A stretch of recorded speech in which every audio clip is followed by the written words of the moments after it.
नमस्कार, भक्ति स्पिरिचुअल में आप सबका स्वागत है। इस चैनल का कंटेंट टॉपिक अगर आपको अच्छा लगता हो तो आप इस चैनल को सब्सक्राइब कर दीजिए, लाइक करिए, शेयर करिए, हमें मोटिवेट करिए, जिससे हम अलग अलग टॉपिक आपके लिए ले आएँ।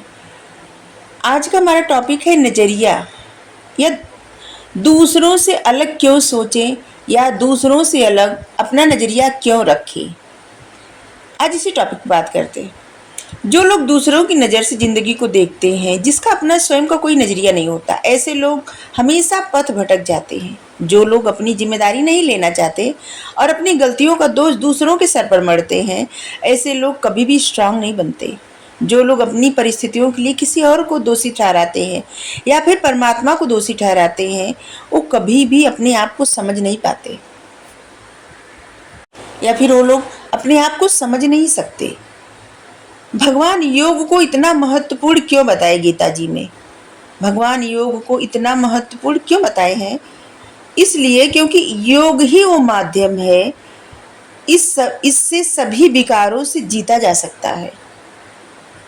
जिस प्रकार जल जब तक स्थिर नहीं होता तब तक कोई ये नहीं पता कर सकता कि जल स्वच्छ है या नहीं, या फिर उसकी तलहटी में क्या छुपा हुआ है। उसी प्रकार जब तक मनुष्य का मन स्थिर नहीं होता तब तक मनुष्य ना किसी और को समझता है, ना ही खुद को समझ सकता है, ना ही अपने अंदर छुपे उस ज्ञान, उस विजडम को समझ सकता है। हर किसी को अपने आप को परमार्थ से जोड़ने के लिए योग आवश्यक है। जब मन की चंचलता दूर हो जाती है तब समझ में आता है कि अपने ही भीतर छुपे हुए रहस्य और अनमोल खजाने के बारे में।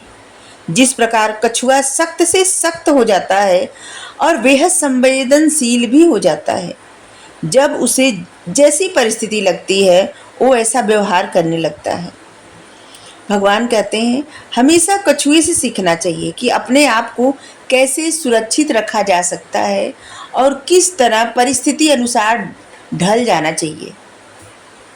रजोगुण, तमोगुण और सतोगुण, इन गुणों को कितनी मात्रा में आप अपने जीवन में उपयोग ले आते हैं, ये ज़्यादा महत्वपूर्ण है और ये आप पे निर्भर भी करता है। क्योंकि ज़िंदगी जीने के लिए इन तीनों गुणों को अपने जीवन में अप्लाई करना, उतारना ज़रूरी होता है। तीनों गुण का महत्व है अलग अलग। न तो कोई रजोगुण सिर्फ पालन करके रह सकता है, न तो तमोगुण, और न तो जीवन जीने के लिए सतोगुण भी। तीनों गुण कितनी मात्रा में किस तरह से रखना है, ये आप पे निर्भर करता है। क्योंकि ज़िंदगी जीने के लिए तो ये तीनों गुण चाहिए।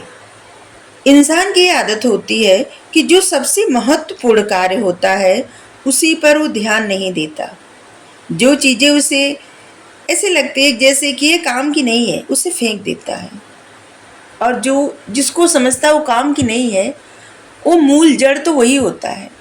इंसान क्या होता है, अपनी आँखों को सुकून पहुंचाता है अच्छी चीज़ें देख के, अपने मतलब कान को सुकून पहुंचाता है अच्छा सुन के, मनपसंद चीज़ें सुन के, जिह्वा को सुकून पहुंचाता है स्वादिष्ट भोजन करके, स्वादिष्ट पेय पदार्थ पी के, या फिर जो इच्छा करता बोल के। मतलब इसी तरह अपनी सभी इंद्रियों को संतुष्ट करना चाहता है, लेकिन कभी भी अपने आत्मा के बारे में नहीं सोचता, कभी भी नहीं, कि आत्मा किस चीज़ से संतुष्ट होती है, आत्मा को क्या चाहिए। और इसके लिए अपने भीतर झांकना पड़ता है, और योग सबसे महत्वपूर्ण है इसके लिए। जैसे आम खाने के बाद गुठली फेंकी जाती है, लेकिन अगर वही गुठली ना रहे तो एक भी पेड़ नहीं उग सकता। बिना गुठली के कौन सा पेड़ उगेगा, लेकिन गुठली बेकाम की रहती है।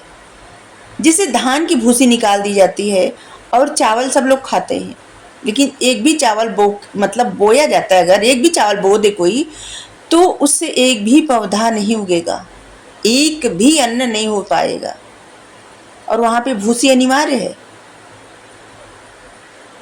तो सभी गुण आवश्यक होता है, रजोगुण, तमोगुण, सतोगुण, लेकिन ये निर्भर करता है इंसान के अपने विवेक पे कि कौन सा गुण कितना रखना है।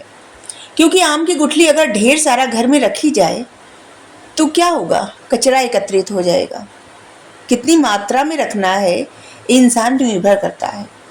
धान भी अगर धान का भूसी न निकाला जाए तो चावल न बनाया जाए तो धान कोई खा नहीं सकता।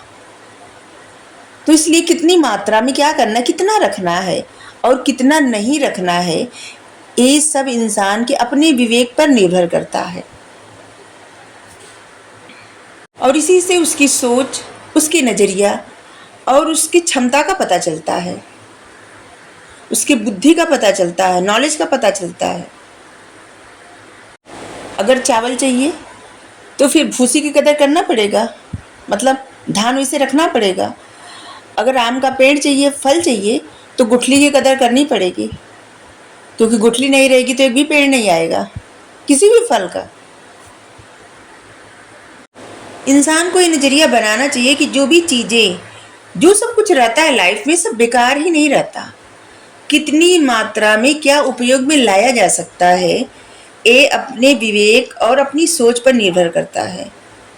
हमेशा दुनिया को अपनी नज़र से देखना चाहिए और दुनिया से हर पल कुछ न कुछ सीखना चाहिए, अपना नज़रिया बनाना चाहिए। जैसे एक कहावत है, इसे कहा जाता है कि कोई कह रहा है कि कौवा कान लेके जा रहा है, तो सबसे पहले ये देखना चाहिए कि कान आपके पास है या नहीं है। मतलब ये सिर्फ उदाहरण है, सबसे पहले ये देखना चाहिए कि कान है पास में हमारे कि नहीं है।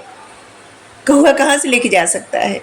इसीलिए यहाँ पे ऐसे भी सीख है कि दूसरों की बातों में कभी नहीं आना चाहिए, कभी नहीं। अगर दूसरा कोई कुछ कह भी रहा है ना, तो पहले ये सोचना चाहिए कि क्या इंसान सत्य कह रहा है, इसकी बात पर विश्वास किया जाना चाहिए। ऐसे कबीरदास जी का दोहा है ना कि बुरा जो देखन मैं चला, बुरा न मिली हो कोई, जो मन देखा अपना, मुझसा बुरा न कोई। सबसे पहले इंसान को खुद को टटोलना चाहिए कि हमारे अंदर क्या कमी है, क्या अच्छाई है। इसके बाद दूसरों के बारे में सोचना चाहिए, क्योंकि हर एक इंसान में अच्छा बुरा दोनों रहता है। जैसे दूसरों की सुन के वही बातें बोलना, वही भाषा बोलना, तो ये तो बस रट्टू तोता हो गया ना। कभी भी किसी और के जैसा न बन के खुद के जैसा इंसान को बनना चाहिए, खुद से बेहतर खुद को बनाना चाहिए। क्योंकि दूसरे हमें वो दिखाते हैं जो उनका नज़रिया रहता है, उसमें हमारा नज़रिया क्या रहता है। हमें उस तरह से देखना चाहिए जिस तरह से हमारा नज़रिया होता है। कोई भी परिस्थिति हो, हमें अपने नज़रिए से देखना चाहिए, हमें अपनी सोच से सोचना चाहिए, अपने तरीके से। और जो हमें अच्छा लगता है या जो हमें समझ में आता है, हमें उस तरह से अपनी बात को रखना चाहिए, न कि किसी और के जैसे। तो आज के लिए इतना ही। Thank you so much.